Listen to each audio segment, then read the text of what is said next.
Hello guys and welcome back. In this video I'm going to talk about two important things. The first one is I'm going to explain this massive drop which just happened this week on gold. And the second one is I'm going to tell you exactly what to look out for on the market this week. But before we do that, let me ask you one question. Do you want to see analysis and videos like this on any other currency pairs in the forex market, for example GBP and Japanese Yen?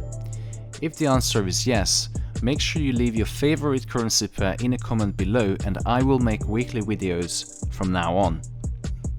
So let's start the analysis. So this week we had a 5,600 points drop on gold USD spot. Now this equals to 560 pips and this was a really good opportunity for anyone to trade. And I was really disappointed that in the public Telegram chat, and you can find the Alpha FX Academy link in the description. So I posted a poll asking the members of the public channel whether they catch the gold short today. And I was really disappointed to see that 75% of the people missed this great opportunity. So I asked the question, why did they fail to recognize what's happening on the market? So then I decided to make this video and explain what I saw and why I gave a heads up to the team members in the private Telegram chat. So this week or last week, gold made a head and shoulder here,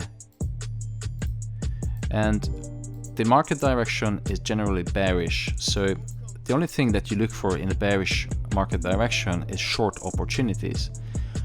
So this week the gold dropped from 1846 all the way down to 1812, then it bounced back, came back to retest the 1817 area, bounced back again and made a new lower high, and then dropped, made a new higher low, and then back up again, made a new lower high. So I immediately recognized that this is a wedge with a descending upper trend line and an ascending bottom trend line. And there's only one way to trade wedges on the market, and these have really good potentials because usually wedges, as soon as the price breaks out, it's gonna create a really impulse move either to the upside or the downside. So to trade these wedges, all you have to do is wait the market and the price to decide on the direction, break through the trend line, either the upper trend line or the bottom one, come back to retest it, and then you're good to go, bag in hundreds of pips. So in our scenario, the price bounced from top to bottom in this closing in wedge. I was expecting the price to fill up this area right here, so to go till the very end, but it didn't happen. So the price was a bit premature and broke out early. So as soon as I realized that there's a wedge, it's a bearish wedge, I gave a heads up to the team members that wait the price to break out and wait for a retest. So look at what happened. As soon as the price broke out from this wedge, all we had to do is go down to lower time frame. Now let me just delete this. So all we had to do is go down to lower time frame and wait for the price to break through.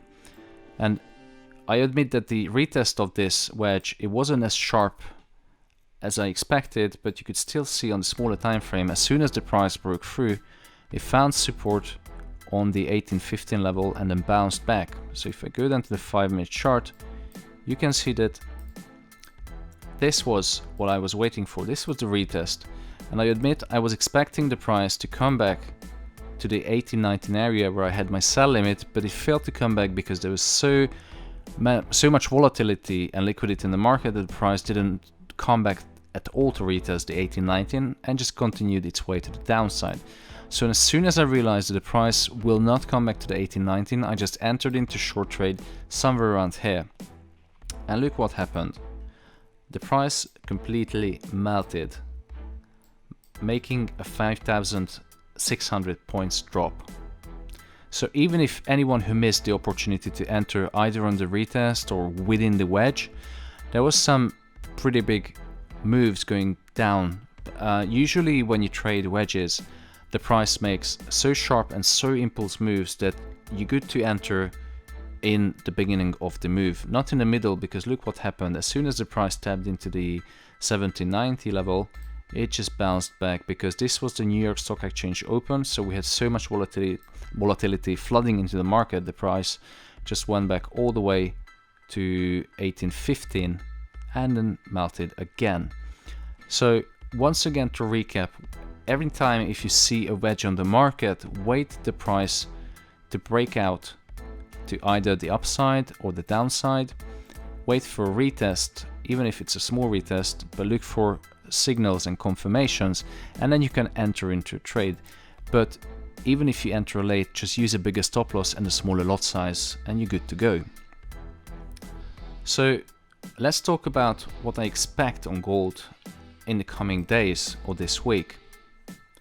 Now you see that we're still in a bearish market direction, and this move was so sharp that the drop was so steep. So what you have to look out for is, obviously it's difficult to draw a trend line because it's just so sharp and steep, but what I will look for is the price to find support and resistance on any level, and it looks like currently the price is floating just above the 1772 level at 1778, and we can draw our first trend line from swing high to swing low. And what I expect, or what I'm looking for or waiting for, is the price to break through this trend line, come back to retest it, and then it might signals a sharp reversal to the upside. So ideally you would look for a double bottom or an inverse head and shoulder. So if I adjust this, for example, this would be a valid inverse head and shoulder scenario where the price makes the left shoulder, the head, and the right shoulder. And the head and shoulder by definition is only valid if the price breaks through this trend line right here, and the right shoulder of the retest, the right shoulder of the head and shoulders should be the retest of the inverse head and shoulder.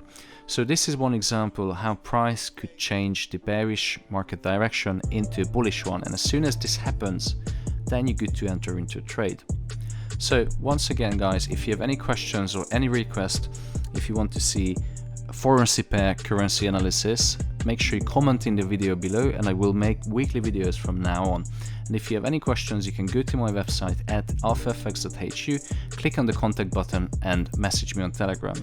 Stay safe guys, do not risk anything more than 2 to 3% on the trades, and make sure you use a stop loss. Thank you.